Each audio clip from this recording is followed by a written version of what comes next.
Welcome back to Holly Berry Homestead. I'm Tyson, and today we're going to landscape the Green Gables rabbitry at Holly Berry Homestead. I know that's a long title, but it just fits.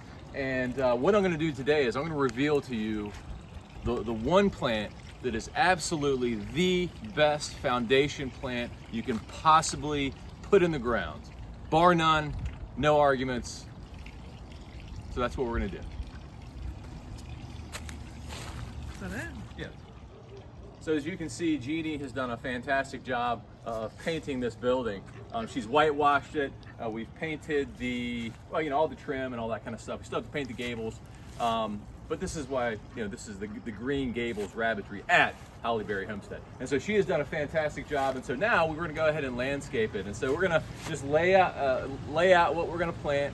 I'm just going to give you a few tips on how to do that, and also talk about plant choice and all that sort of stuff. And so the first thing we're going to do is kind of get these beds cleaned out a little bit, and then we'll start looking at plants.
Still have this side to paint. Yeah, we'll have to clean up all that stuff at some point. What? Do ducks have teeth? Not really teeth. I think it's more like little, kind of like ridges, kind of on the inside of their beak, I guess.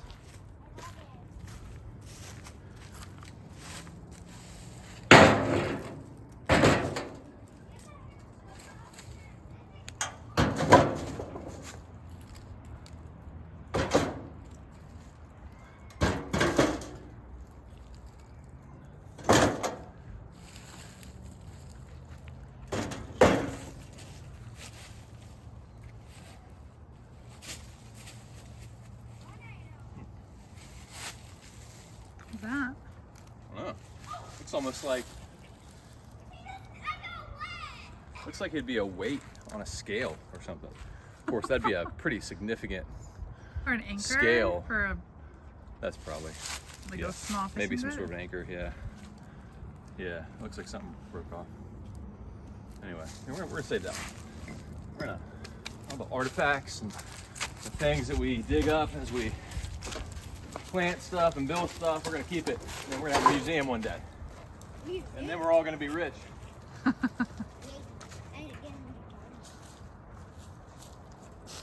What's Mr. Siegfried doing?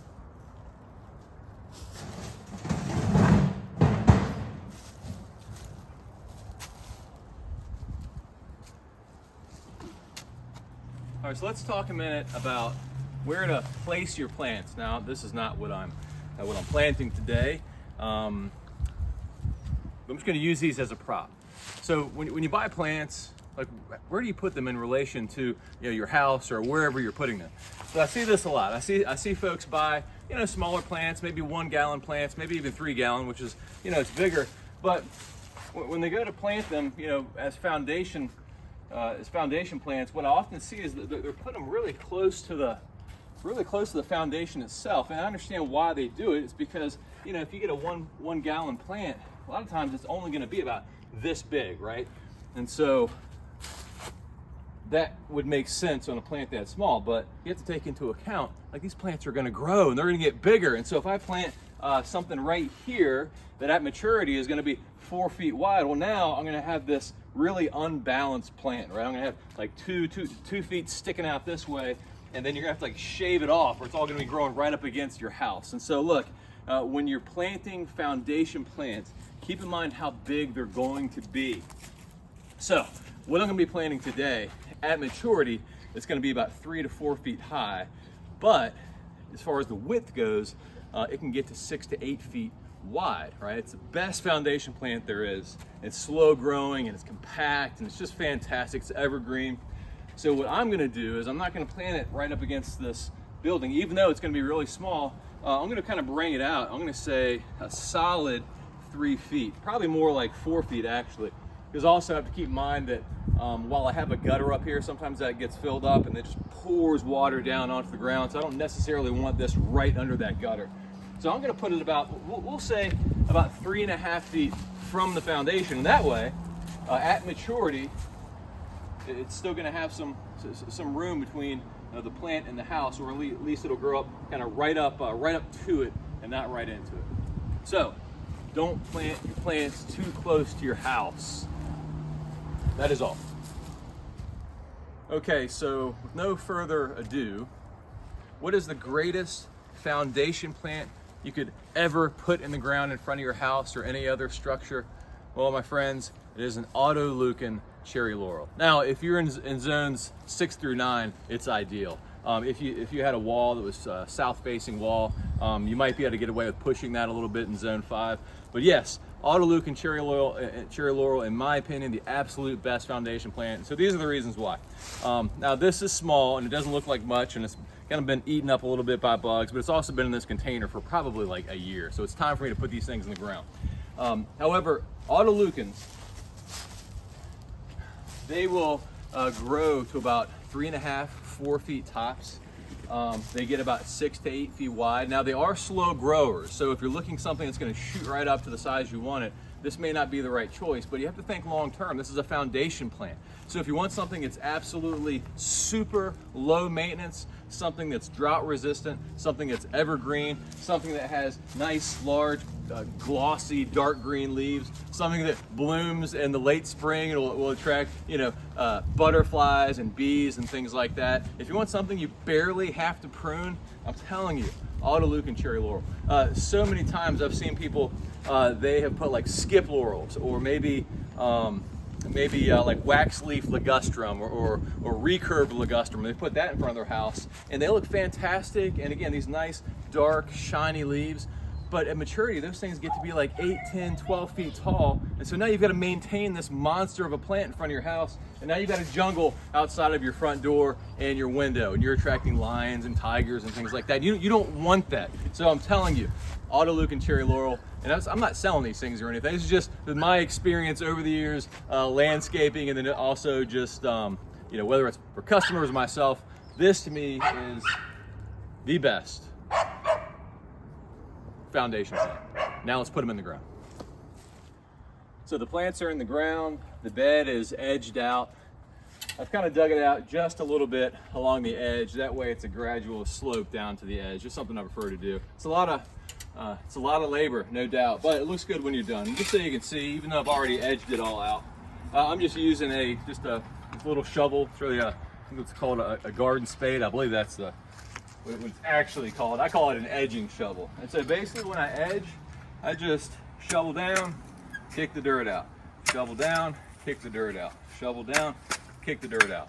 Now, I've got a little knee pain and I've had some aches and pains, and probably that's from years of kicking shovels. So maybe that's not the best way to do it, but that's the way I do it. So what are we gonna do next? So we've got the 5 Autolucan cherry laurels. We have the nice edged out bed. Everything is somewhat level. I went in there, leveled everything out. I think I'm gonna add some daylilies. I've got some daylilies that bloom yellow. They're in dire need of being split. So I'm gonna go ahead and split those and then put those in the front of the bed. And then what I'm gonna do is I'm gonna come in with wood chips. Now normally, I think it looks better if you can use a nice, even a dyed mulch. However, I've got like 30 to 40 cubic yards of wood chips because chip drop has been good to me. And so I'm gonna use what I've got, okay? So we're gonna come in with wood chips and the plants are gonna love it. It's gonna be a good mulch. It's gonna keep the soil cool underneath, and it's gonna look fine. I think aesthetically it's pretty good too. So that's what's left, and when I'm done, you can see the final product. So, this is the last step, spreading out the wood chips. Now we didn't catch this on video, but Jeannie, she actually spread most of this with a bow rake, with a hard rake. But what I like to do is come in. This is just from years of being a landscaper. Because he's fancy. Well, yes, I'm nothing if not fancy, and so I always, every time I left a landscaping job, I wanted it to look like just cover of the magazine ready. So I prefer to spread it with my hands, right? I don't want it to be any lumps, but I also don't want it to be, like matted down. So I want it to be just so. Also, I want to make sure, as far as the mulch underneath the plants, I don't want the mulch to come right up against the base of the plant. I want it to be thin there and then spread out. So other than from the base of the plant, all the other spots, we're talking probably, right in here, 3 to 5 inches of wood chips, maybe more. So anyway, this is it. So I'll spread it by hand, and then that's all she wrote. And we'll have a new bed. So hopefully just another 10 minutes here, and then done. Time to shower up and just, lounge for the rest of the day. Hopefully, we'll see.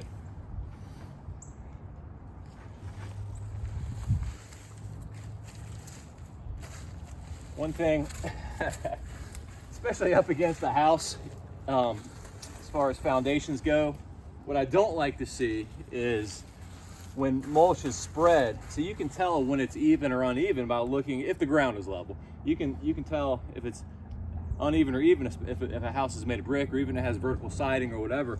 So not vertical, horizontal, and so I like it to be level. Right? I don't want to see.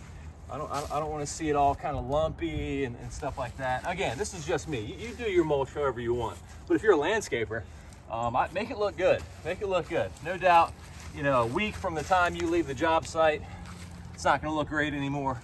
Well, I mean, hopefully it'll look great. It's not going to look as good, but as far as you're concerned, and I'm concerned, when you leave it, you want it to look immaculate. So anyway, that's always kind of, well, not always what I'm after. When it comes to mulch and stuff like that, I just can't help it. So, just the way it is. You might be thinking this is unnecessary. Yeah, it's probably unnecessary. Probably don't need to be doing this. But think of the core workout I'm getting here. I need it too.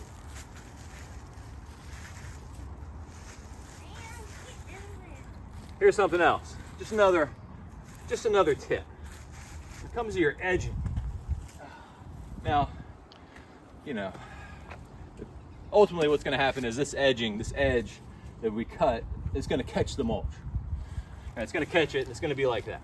But again, like when you first lay it, like we want it to look good and sharp, right? So we don't really want to just go ahead and rake it right into the edge. Let's pull it out of the edge. Let's pull it out of there so you can see it. All right, so you can take pictures of it and send the pictures to all your friends and impress them about how great of an edge you cut into your flower bed. Put it on Facebook and brag about it that way. Put it on YouTube and it'll go viral. You'll make $1 million. See, just with a nice deep, sharp edge.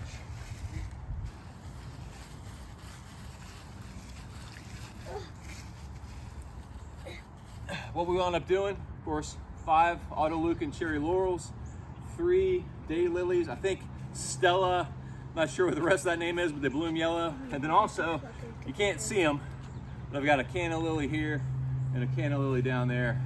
Super beautiful foliage, and also blooms. These do yellow. I'm not sure the type. This was all stuff that was already on this property when we bought it. So just transplanting stuff, dividing stuff, taking advantage of what we already have.